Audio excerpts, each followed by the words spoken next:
Good morning, class. Today we will tackle about the playing format in volleyball. To score point, to win a set and a match. To score point, a team scores a point by successfully landing the ball on the opponent's court. When the opponent team commits a fault. When the opponent team receives a penalty. Fault. A team commits a fault by making a playing action contrary to the rules or by violating them in some other way.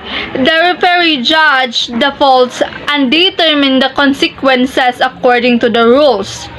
If two or more faults are committed successively, only the first one is counted. If two or more faults are committed by opponents simultaneously, a double fault is called and the rally is replayed. Rally and completed rally. A rally is the sequence of playing actions from the moment of the service hit by the server until the ball is out of play.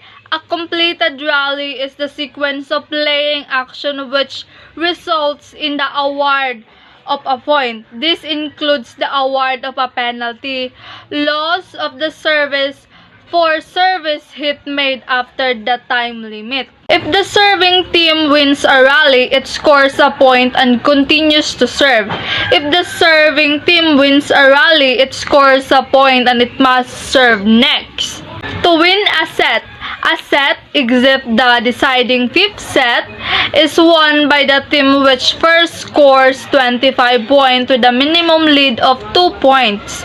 In the case of a 24 tie, play is continued until a 2-point lead is achieved. 26, 24, 27, 25, etc.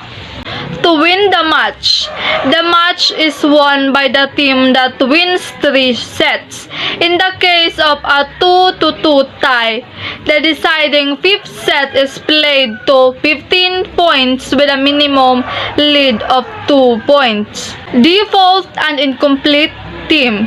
If a team refuses to play after being summoned to do so, it is declared in default and forfeits the match with the result 0-3 for the match and 0-25 for the set.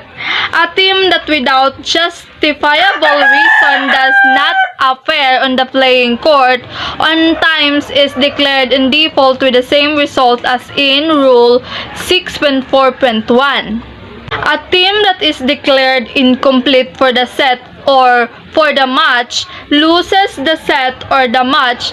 The opponent team is given the points and the sets needed to win the set or the match. The incomplete team keeps its points and sets. Structure of play. The toss. Before the match, the first referee carries out a toss to decide upon the first service and the sides of the court in the first set. If a deciding set is to be played, a new toss will be carried out. The toss is taken in the presence of the two team captains. The winner of the toss chooses either the right to serve or to receive the service or the side of the court. Official warm-up session. Prior to the match, if the teams have previously had a playing court exclusively at their disposal, they are entitled to a 6-minute official warm-up period together at the next. If not, they may have 10 minutes.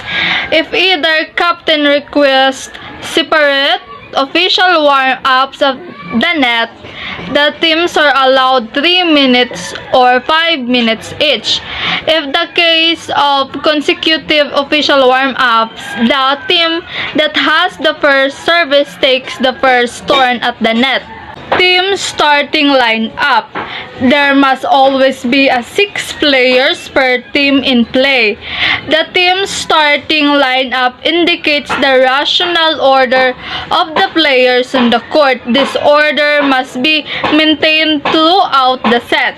Before the start of each set, the coach has to present the starting lineup of his or her team on a lineup sheet or via the electronic device. If you use, the sheet is submitted duly filled in and signed to the second referee or the scorer, or electronically sent directly to the scorer. The players who are not in the starting lineup of a set are the substitute for the set, except the liberos. On the lineup sheet has been delivered to the second referee or scorer, no change in the lineup may be authorized without a regular substitution. Discrepancies between players' position on court and on the lineup sheet are dealt with as follows. When such as discrepancy is discovered before the start of the set, players' positions must be certified according to those on the lineup sheet. There will be no sanction.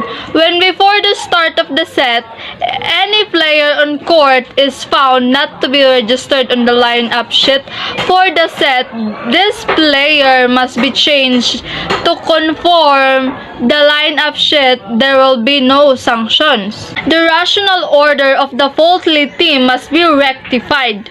Additionally, the scorer should determine the exact moment when the fault was committed, and all points scored subsequently by the team at fault must be cancelled. The opponent's point remain valid. If the moment cannot be determined, no points, cancellation takes place, and the point and service to the opponent is only sanctioned.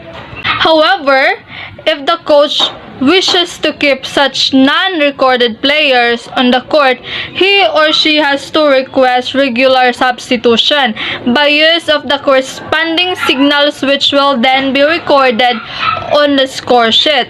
If a discrepancy between players' position and the lineup sheet is discovered later, the team at fault must revert to the correct positions. The opponent's points remain valid, and in addition they receive a point and the next service. All points scored by the team at fault from the exact moment of the fault up to the discovery of the fault are cancelled. Where a player is found to be on court but he or she is not registered on the team roster, the opponent's points remain valid, and in addition they gain a point and service. The team at fault will lose all points and or sets, if necessary, gained from the moment the non-registered player entered the court, and will have to submit revised lineup sheet and send a new registered player into the court in the position of the non-registered player.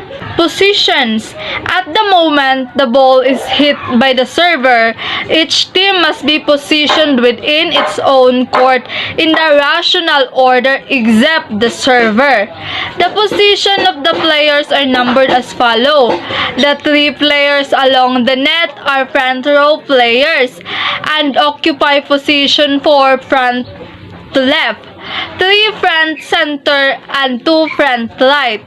The other 3 are back row players occupying position 5 back to left, 6 back center, and 1 back to right. Relative positions between players. Each back row player must be positioned farther back from the center line than the corresponding front row player. The front row players and the back row players respectively must be positioned literally in the order indicated in Rule 7.4.1.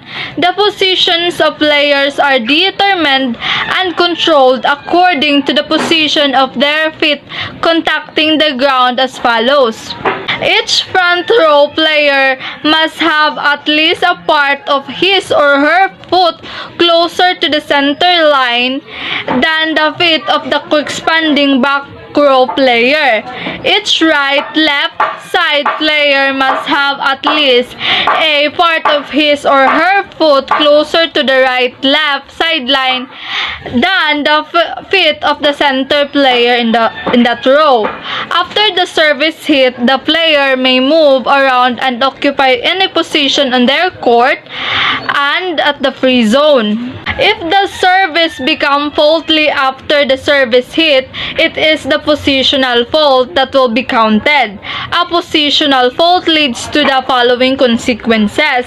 The team is sanctioned with a point and service of the opponent. Player's position must be rectified. Rotation. The rotational order is determined by the team's starting lineup and controlled with the service order and player's position throughout the set. When the receiving team has gained the right to serve, its player rotates one position clockwise. The player in position 2 rotates to position 1 to serve. The player in position 1 rotates to position 6, etc. Rotational fault. A rotational fault is committed when the service is not made according to the rational order. It leads to the following consequences in order. The scorer stops play by the buzzer, the opponent gains a point, and next service. If the rational fault is determined only after the completion of the rally, which starts with a rational fault, only a single point is awarded to the opponent regardless of the result of the rally played. Okay, that's all, and please study because we will be having a quiz.